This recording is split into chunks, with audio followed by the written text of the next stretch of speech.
Salam Bapak Ibu, Saudara-saudari yang dikasihi Yesus dan yang dikasihi, berjumpa kembali dengan saya Pendeta Resu Lubis. Saya rasa tidak terlambat kalau saya mengucapkan selamat tahun baru. Saudara, biarlah di tahun baru ini kita makin cinta Tuhan, mengasihi Tuhan, makin serius dengan Tuhan Yesus, dan makin berani untuk bersaksi sehingga banyak jiwa-jiwa dimenangkan buat Tuhan. Saudara, Bapak Ibu sekalian, saya merasa tergelitik hati saya dan juga tergerak ya untuk menanggapi apa yang dikatakan si Syahrini ini ya. Ya, karena menurut saya ini bukan domain si Syahrini ya untuk membicarakan tentang ketuhanan Yesus gitu loh. Itu salah ya, apa yang dia ucapkan itu keliru gitu loh.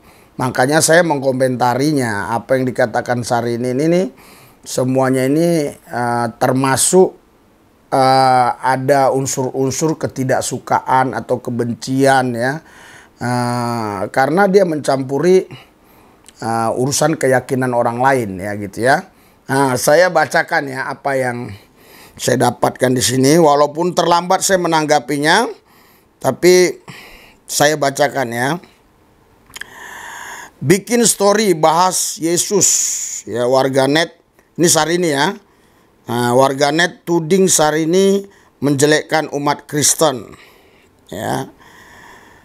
Usai menikah dengan Reno Barak. Jadi rupanya setelah menikah sama Reno Barak, dia ini makin suka ya membahas Yesus kali gitu ya. Syahrini belakangan dikenal lebih religius. Pelantun sesuatu, mulai berhijab dan seringkali membagikan unggahan bernuansa Islami. Ya nggak apa-apa kalau dia mengunggah masalah keyakinan dia, itu sih nggak ada masalah ya, Islami. Soal unggahan di media sosial Instagram, histori milik Syahrini belakangan mengundang pro kontra publik. Pasalnya ia dituding menjelekkan agama non-muslim ya. Ya agama Kristen gitu aja lah sekalian ya.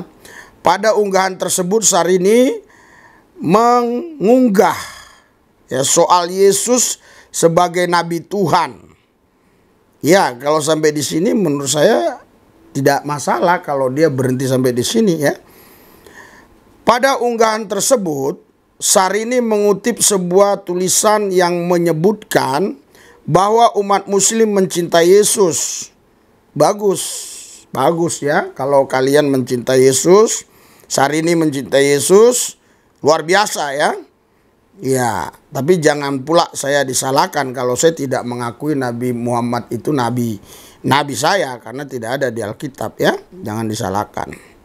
Tapi kalau Anda mencintai Yesus, puji Tuhan. Terima kasih Anda bisa mencintai Yesus. Ya. Kendati mengaku mencintai unggahan Syahrini ya, menyebutkan bahwa Muslim dan Kristiani memberikan penghormatan pada Yesus dengan cara yang berbeda. Ya. Oke, memang pemahaman kita berbeda. Ya. Syahrini dalam unggahan tersebut juga mempertanyakan terkait umat Kristen yang menganggap Yesus sebagai Tuhan. Ya masuk dong ke metanoia kalau live ya, tanya ke saya ya. Yesus sebagai Tuhan itu ya biar saya jawab kan. Ya. Bagaimanapun di mana kitab suci, Yesus lahir, makan, tidur, ini mulai ngaco dia ini. Ya. Yesus lahir, makan, tidur, berdoa dan punya keterbatasan.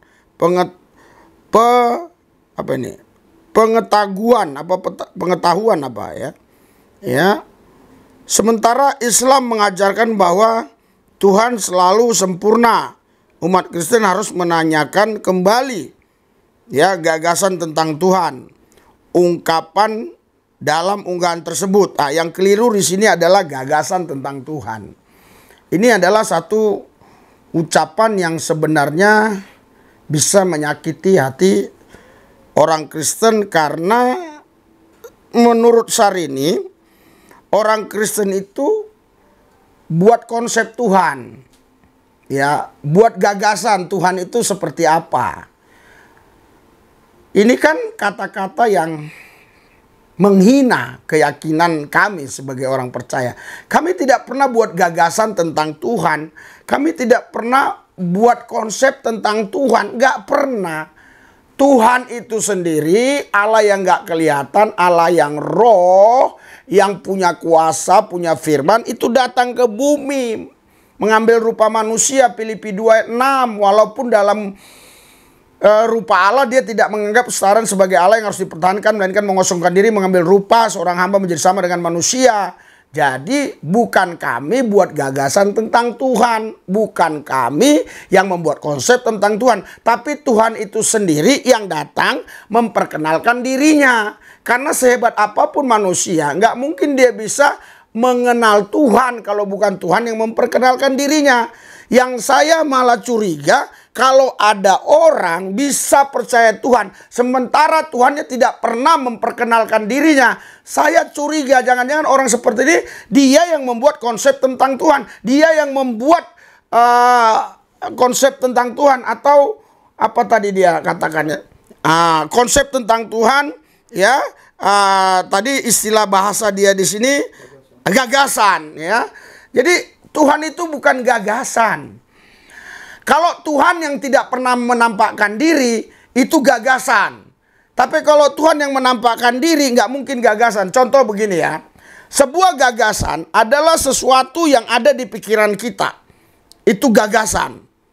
Nah, setelah gagasan ini, kita tindak lanjuti. Misalnya gagasan kita ini ya, tadi ingin membuat apa gitu ya. Terus kita tidak lanjuti, ya, dan kita buat. Nah, itulah baru namanya hasil gagasan. Nah, kalau Tuhan tidak pernah menyatakan dirinya dan orang percaya adanya Tuhan, itu menurut saya gagasan aja. Malah itu gagasan yang tidak direalisasikan. Ada orang kan punya gagasan direalisasikan. Misalnya dia punya konsep nih, punya gagasan, terus direalisasikan menjadi sebuah kenyataan. Nah, tapi kalau ada yang percaya Tuhan, sementara kalau ditanya, Tuhanmu pernah nggak menyatakan diri? Nggak pernah. Lah, terus kok kau percaya? Ya katanya Tuhan kami begitu. Terus yang ngomong siapa? Nabi. Nabimu pernah lihat Tuhan nggak? Enggak. Lu pernah dengar suara Tuhan nggak? Enggak. Justru itu yang masalah menurut saya. Aneh ya. Aneh ini si Sarini ini ya. Iya. Di sini dikatakan sama dia ya. Jadi kami tidak pernah ya buat gagasan tentang Tuhan. Kami tidak pernah. Kami tidak pernah buat gagasan tentang Tuhan. Tapi Tuhan itu sendiri yang menyatakan dirinya. Ya. Oke. Saya nggak berpanjang lebar di situ ya. Oke. Kendati mengaku mencintai, unggahan Sarini menyebutkan bahwa Muslim dan Kristen memberikan penghormatan pada Yesus dengan cara yang berbeda. Itu gak ada masalah menurut saya. Sarini dalam unggahan tersebut juga mempertanyakan terkait umat Kristiani yang menganggap Yesus sebagai Tuhan. Kami bukan menganggap Yesus sebagai Tuhan, Sarini. Kau keliru. Yesus itu Tuhan. Datang ke bumi menyatakan dirinya. Makanya jelas di dalam Yohanes 3:13. Tidak ada seorang pun yang pernah ke sorga selain Yesus yang turun dari sorga. Ya, jadi Tuhan itu sendiri yang menyatakan dirinya. Jadi Tuhan kami jelas ya. Ya, Tuhan kami itu jelas. Karena di Perjanjian Lama pun jelas, ya, Musa berbicara langsung kepada Tuhan seperti sahabat, ya, di dalam itu Keluaran 33 ayat 9 sampai 11. Terus juga kita lihat di Kejadian 12, Abraham bertemu dengan Tuhan. Kejadian 17:18, Abraham ketemu lagi dengan Tuhan. Bertatap muka langsung, ya. 2 Samuel 7, Daud bertemu dengan Tuhan. terus ditawari, ya banyak di ayat-ayat lain. Salomo berjumpa dengan Tuhan berulang-ulang kali.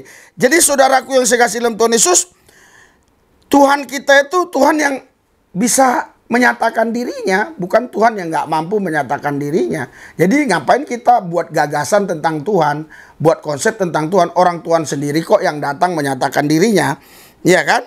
Nah, jadi Syahrini dalam unggahan tersebut juga menyatakan terkait umat Kristiani yang menganggap Yesus sebagai Tuhan, bukan ya? Bukan menganggap, memang dia Tuhan ya. Bagaimanapun di dalam kitab suci Yesus lahir, makan, tidur, berdoa, dan punya keterbatasan pengetahuan. Sementara Islam mengajarkan bahwa Tuhan selalu sempurna. Umat Kristen harus menanyakan kembali gagasan tentang Tuhan. Ungkapnya terulang lagi nih ya. Ya, saudara, inilah kekeliruan si Syahrini, harus belajar kepada orang yang paham. Ya, jadi Tuhan itu justru karena tidak terbatas lah dia bisa berbuat apa saja. Kalau Tuhan yang terbatas itu adalah Tuhan yang nggak bisa menampakkan diri, Tuhan yang nggak bisa makan, Tuhan yang nggak bisa minum, Tuhan yang nggak bisa tidur, Tuhan yang nggak bisa buat itu dan ini. Itu Tuhan yang terbatas. Tapi Tuhan yang tidak terbatas, dia bisa buat apa saja apa yang dia mau. Dia bisa menyatakan dirinya, dia bisa tidak menyatakan dirinya, dia bisa menampakkan dirinya kepada murid-muridnya, dia bisa juga tidak menampakkan dirinya kepada orang Farisi. Suka-suka dia, ya. Dia bisa menampakkan diri, dia bisa tidak menampakkan diri, ya karena dia Tuhan yang tidak terbatas. Dia mau makan bisa, nggak makan bisa. Dia mau minum bisa, nggak minum bisa. Itulah bukti dia tak terbatas. Justru kalau kita bilang Tuhan nggak bisa makan, Tuhan nggak bisa minum, Tuhan nggak bisa tidur, justru Tuhan itu terbatas. Syahrini hati-hati, jangan menyembah Tuhan yang terbatas. Tuhan yang kami sembah tidak terbatas. Ya. Pada unggahan tersebut juga menjelaskan perbedaan pandangan terhadap Yesus jika dilihat dari Islam dan Kristen. Nah, itu nggak ada masalah menurut saya, silakan aja. Instagram story Syahrini yang diunggah kembali akun Instagram apa ini? Lambe ya. Alambe Danu itu sontak mengundang sebagai respon dari warganet. Ya. Intinya dia cuma mau bilang nggak ada Tuhan Yesus. Nah, ini kira-kira sepertinya rangkuman ya, maksudnya tafsiran dari yang membaca lah begitu ya, mungkin ya. Intinya dia cuman mau bilang nggak ada Tuhan Yesus, adanya Yesus aja atau Isa. Jadi dia menyindir orang yang menyebut Tuhan Yesus karena di Islam Tuhan itu satu. Komentar warganet tadi ya, yang membaca apanya Syahrini tadi ya. Iya, jadi saudara, ini luar biasa ini ketidakmengertian Syahrini justru membuat ketahuan ya, karena dia tidak tahu kalau dia tidak tahu. Jadi di sini dikatakan ya sama dia ya mau bilang nggak ada Tuhan Yesus. Lah, Tuhan Yesus ada. Kalau nggak ada Tuhan Yesus, mana mungkin saya bisa memuji menyembah dia. Mana mungkin saya hidup dipelihara sampai hari ini. Mana mungkin saya juga tinggalkan agama saya yang lama, saya ikut Yesus. Karena Yesus ada, menyatakan dirinya, menampakkan dirinya, memanggil saya, memilih saya. Sehingga saya percaya kepada dia. Yesus ada. Iya kan? Adanya Yesus aja atau Isa. Jelas hari ini kau keliru ya. Isa yang di Al-Quran itu tidak sama. Isa yang di Al-Quran ini tidak sama dengan Yesus yang di Alkitab. Iya, coba baca sejarahnya baik-baik. Isa yang di sini itu ibunya Maria punya abang namanya Harun, saudaranya Harun. Sedangkan yang di sini Harun itu adalah abangnya Musa. Kurang lebih 1700 tahun jaraknya. Jadi jelas berbeda pasti orangnya. Ya. Terus di sini Isa lahir di bawah pohon korma. Mau lahir pun pohonnya itu digoyang-goyang dulu baru lahir. Iya kan? Di sini lahirnya di Bethlehem, di Palungan, beda jauh. Iya kan? Jadi sudah nggak mungkin Isa yang di sini sama dengan Yesus di sini. Isa di sini nggak mati, Isa di sini Yesus di sini mati. Isa di sini nggak bangkit, Yesus di sini bangkit. Yesus di sini Tuhan, Isa di sini katanya nabi. Isa di sini dia katakan tidak naik ke sorga menyediakan tempat bagi orang percaya. Yesus di sini dia naik ke sorga menyediakan tempat bagi orang percaya. Sudah jelas beda. Beda. Tapi kalau Isa yang di Alkitab Arab Lebanon sampai sekarang masih digunakan, itu sama dengan ini Isa yang di Alkitab. Karena ada Doditan, dia menggunakan Alkitab yang tahun 2011. Terjemahan tahun 2011 itu pakai Isa. Tapi walaupun dia pakai Alkitab Indonesia terjemahan tahun berapapun yang pakai Isa, pasti sejarahnya sama di sini. Nggak mungkin kalau itu Alkitab, walaupun namanya Isa, Alkitab yang terjemahan tahun berapa itu ya, 2011 atau tahun berapapun yang dari Indonesia, nggak mungkin lah. Nggak mungkin jadi lahirnya di bawah pohon korma. Nggak mungkin. Pasti lahirnya tetap, walaupun dia pakai Isa, lahirnya Isa di Bethlehem, ya, di Palungan. Pasti kalau itu Alkitab, ya, iya. Terus saya akan lanjutkan ya, biar tahu Sarini, ya. Adanya Yesus aja atau Isa. Jadi dia menyindir orang yang nyebut Tuhan Yesus karena di Islam Tuhan itu satu. Komentar warganet. Tuhan satu, Tuhan nggak tiga. Tuhan kami satu. Ya, Tuhan kami satu, Allah kami satu, Tuhan kami satu. Kami panggil Bapa namanya Yesus. Jadi Tuhan Yesus adalah Allah yang punya roh, punya firman. Tuhan kami satu. Udah ya. Tidak ada dua Tuhan kami. Tidak ada tiga. Oke. Allah aja berfirman, lakum dinukum waliyadin. Artinya bagimu agamamu dan bagiku agama. Bagimu agamamu, bagiku agamaku, bagimu agamamu. Gak usah usik agama orang lain. Diri sendiri aja belum tentu baik. Imbau warganet. Oh, ini komentar warganet ya. Wanita sok soleha tapi selalu menghina agama orang lain. Tulis warganet di kolom komentar. Dia udah beberapa kali jelekin agama lain. Begini, kenapa hapus postingan begini saat Natal? Oh, ini ada juga ya. Iya, ya. Jadi, saudara,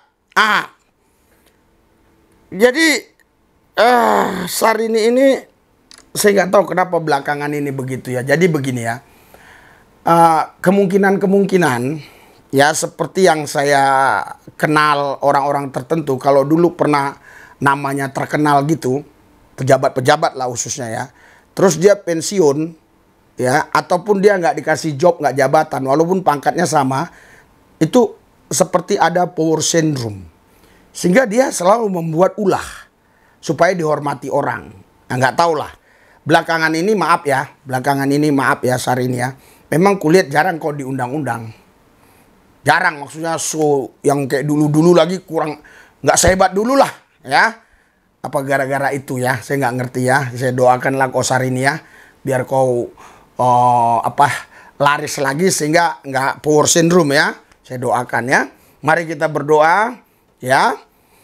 Tuhan Yesus, saya berdoa buat semua kami yang ada di Metanoia. Tuhan berkati. Yang sudah mendengar penjelasan saya, Tuhan berkati. Sarini juga Tuhan berkati. Biar dia boleh mengalami perjumpaan pribadi dengan Tuhan. Karena Tuhan tidak mungkin bisa dikonsepkan. Tidak mungkin Tuhan itu bisa dikonsepkan oleh siapapun. Tapi Tuhan itu lah yang menyatakan dirinya kepada semua orang yang dia mau untuk menyatakan dirinya. Tuhan Yesus selamatkan hari ini. Begitu juga saya berdoa buat semua saudara-saudara kami dimanapun berada. Tuhan berkati. Tuhan Yesus berkati pelayanan kami Gereja Tanpa Tembok, ya, supaya tetap terus diberkati Tuhan. Saudara Bapak sekalian, besok kami akan pelayanan di Gereja Tanpa Tembok 1000 pintu ini, ya. Sudah hampir 6 tahun pelayanan di sini, luar biasa. Ini adalah hubungan antara kita dengan Tuhan. Amin. Kekristenan adalah berbicara kita dapat mengenal Tuhan, Ya. mengalami Dia. Ya. Yang setuju katakan amin. Amin. Berikan sorak-sorai buat Tuhan Yesus. Haleluya. Haleluya. Haleluya. Haleluya. Haleluya. Alkitab dibakar semua, nggak ada masalah. Kenapa? Karena kau sudah memiliki Tuhan. Tapi kalau kau tidak memiliki Tuhan, Alkitab dibakar, matilah kau. Kau akan kehilangan Tuhan. Mana ya? Mana ya? Mana kitab Kejadian, Keluaran, Ulangan bilang? Kira-kira paham sampai di sini? Paham. Itu sebabnya banyak pendeta, penginjil yang gugur di medan pertempuran. Karena mereka hanya membawa Alkitab, hanya membawa buku, tapi tidak membawa Tuhan. Saya kemari bukan membawa Alkitab, bukan membawa buku, tapi saya membawa Tuhan kemari. Saya mau bagikan buat saudara. Saya datang bukan sekedar memberikan informasi, tapi impartasi buat saudara. Amin. Supaya saudara dapat menikmati Dia. Haleluya. Haleluya. Apa artinya sebuah nama makanan? Tapi kalau makanan itu tidak bisa kita alami, nggak bisa kita nikmati, nggak bisa kita rasakan. Makanan sekedar makanan saja. Tapi kalau makanan itu kita bisa menikmatinya. Kita tahu mana jengkol, mana peti. Haleluya. Mana daging, mana ikan. Tapi kalau kita tidak punya lidah lagi, kita nggak bisa merasakan lagi. Hari inilah saatnya saudara, kita semua ya mengalami Tuhan secara pribadi. Amin. Yang percaya katakan amin. Amin. Amin. Sehat. Sehat, haleluya. Amin. Pak, terlambat datang Pak, maaf. Iya, iya.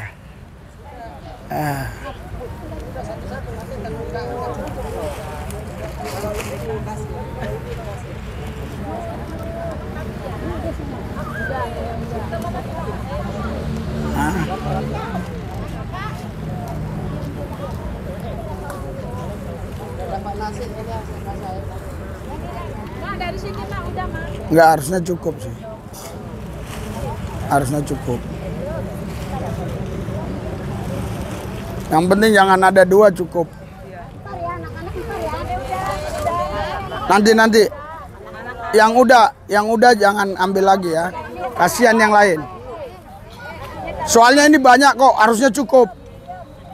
Harusnya cukup. Hah?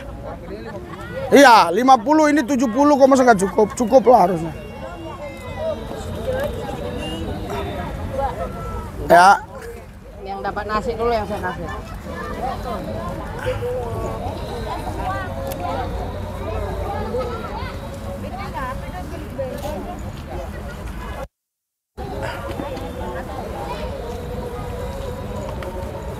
Malah harusnya lebih. Anak-anak paling nggak nyampe 20 kan? Iya, lebih harusnya.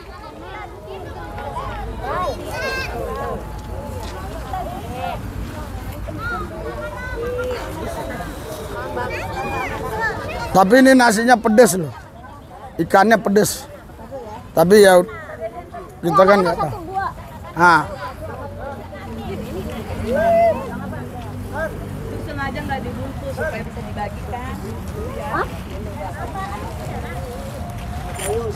Ini nggak ada